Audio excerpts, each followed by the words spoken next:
गंगा जमुना का निर्मल पनिया, अरे ते ही पानी मछरी लुगानी रे लालनवा। काहे के लुकानु हो जल का मछलिया, अरे एक दिन है मछुआर रे लालनवा। अरे एक दिन है मछुआर रे लालनवा।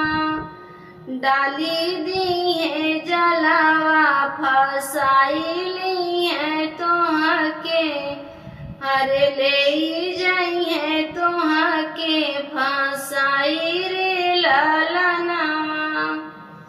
अरे ले जाई है तोह के फसाई रे लालनवा।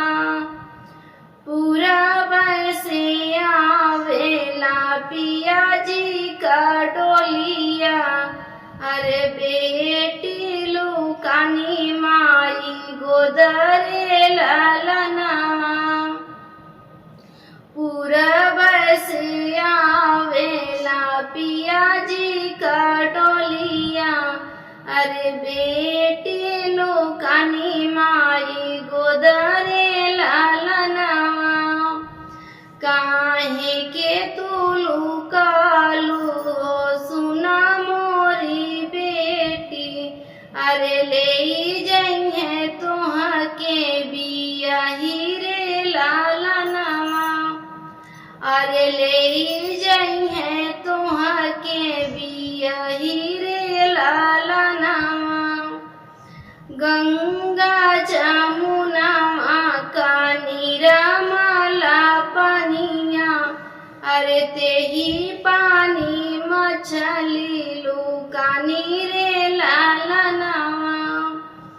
अरे ते ही पानी मछली लुकानी रे लालनवा। काहे के लुकालू हो जल का मछलिया, अरे एक दिन है मछुआर रे लालनवा। अरे एक दिन है मछुआर रे लालनवा। डाली दी है जलावा फसाइली है तोह के, अरे ले जाई है तोह के फसाई रे लालनवा।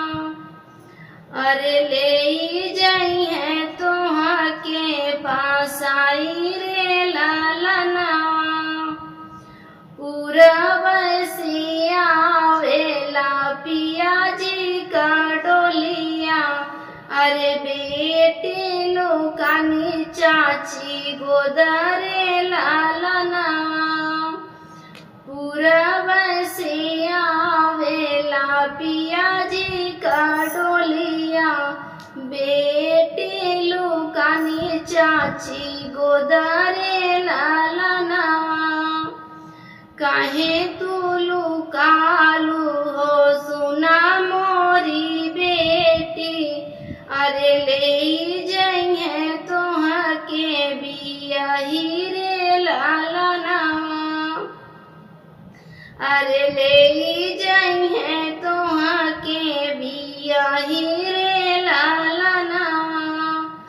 गंगा जमुना का निर्मल पनिया, अरे ते ही पानी मछली लुकानी रे लालनवा।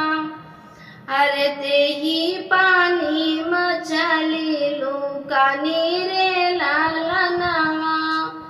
मेरा गीत अच्छा लगा हो तो प्लीज सब्सक्राइब करें, लाइक करें और कमेंट करके बताएं मेरा गीत कैसा लगा।